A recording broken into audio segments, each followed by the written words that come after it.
There are 3 reasons why your handpiece may get hot. Your handpiece gets hot because grease may have migrated down from the shaft into your handpiece.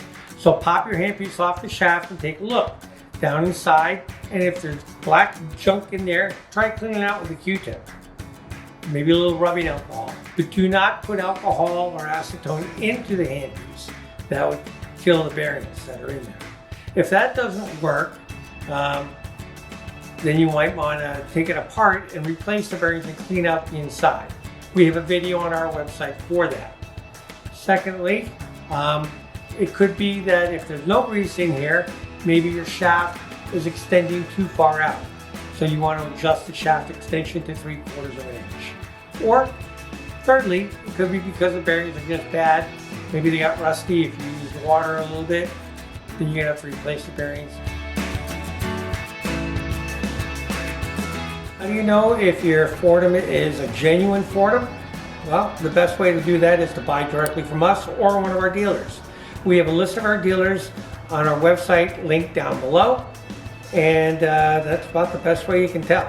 Unfortunately, there's a lot of fakes and counterfeits on eBay and Amazon overseas in Canada and in the US. They keep on popping up faster than you can knock them off.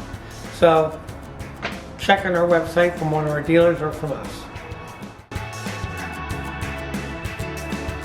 The key tip shafting and square drive shafting can be used on any of our motors. However, the handpiece are made specifically for the type of shafting. The square drive shafting has got twice the torsional breaking point as the key tip shafting. However, it's a little bit heavier and a little bit less flexible than the key tip. Your SR motor has got forward and reverse. When you're using it, always turn off the motor, first by removing your foot off the speed pedal, the foot pedal, or the dial control.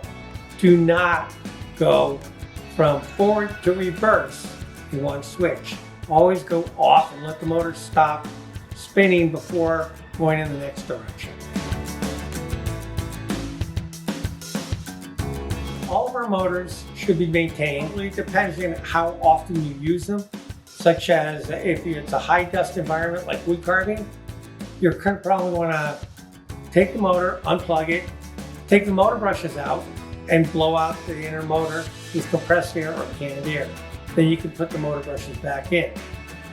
The shaft should be greased probably every 50 hours of use, and about every 100 hours of use, you should thoroughly clean it, take the shaft off, and soak it in isopropyl alcohol, rubbing alcohol, and then re-grease it lightly. We also have videos on this on motor maintenance on our website. Handpiece maintenance. Most of our handpieces are maintenance free. What you want to do is make sure they're dust free after use. I recommend that you remove it from the shaft after you use it instead of letting it hang down, or hang it up on one of our motor hangers with the handpiece holder. But there are a few handpieces that require periodic maintenance. Our number 15 handpiece, the hammer handpiece, has got an oil hole here. Put a drop of oil in probably once a week or so if you use it every day. Our duplex spring also has an oil hole right down here. And the number 10 handpiece requires oil once in a while when you first start. Just read the owner's manuals that come with the handpieces. Or you can download it from our website. Many toolers and many people buy one of our kits with a quick change handpiece. The quick change handpieces only take 3 30-second shank burrs. However, a lot of people want to use larger shank burrs like 1/8. So you can just buy another handpiece and pop it on. That's all there is to it. Everybody likes to use the hammer handpiece for texturing, pushing bezels, or second prongs. And we have a variety of tips that you want to polish and modify for your use.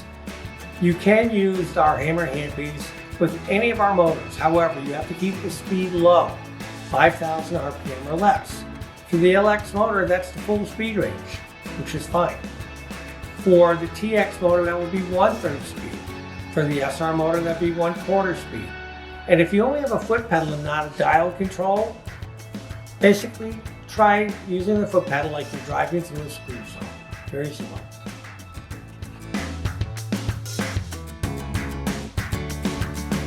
If you need to use 1/4-inch shank burrs, you can use our 25 Handpiece or our 44T Handpiece or our 43T Handpiece.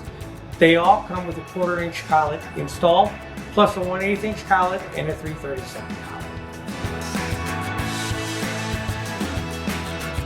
Many of you transition from a Dremel into a Foredom. Foredom, you can use your 1/8-inch shank Dremel bits in our number 33 jog chuck handpiece or in our 44T or our number 28 handpiece. They both come with collets that will let you use a 1/8-inch and the 3/32 collets. The number 30 handpiece is a handpiece I recommend everybody to get, no matter what you do, because it opens up to 4 millimeters or 5/32 and closes down to 0. So you can have the widest variety of fill sizes and bit size shanks that we have. It's the most popular handpiece we have. Plus, it's got a 1-inch OD, and that makes it really nice for making other attachments. As you can see, we have attachments like this handpiece holder. Okay, so for hands-free work, to bring the work right to the piece. We also have a belt sander to put on, which is very nice. We also have an angle grinder attachment with a bunch of different accessories that you can't even believe how many we have, which is nice. And we have a drill press, and we also have other items like Kate Wolf attachments and wax carvers and others. You can see the link down below.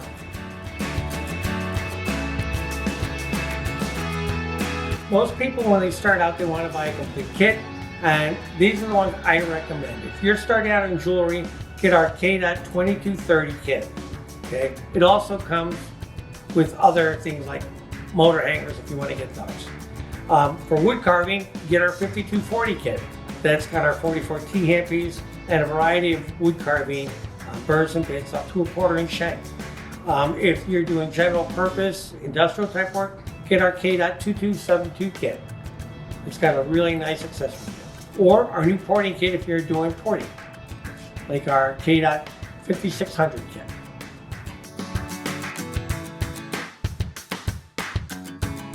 The flex shaft has got more torque than the micromotor, and you've got a higher variety of hand pieces you can use.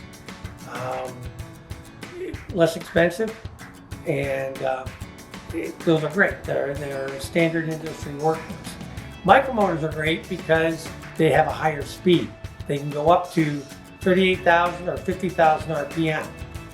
We also have a battery operating one that goes up to 30,000 RPM for total portability.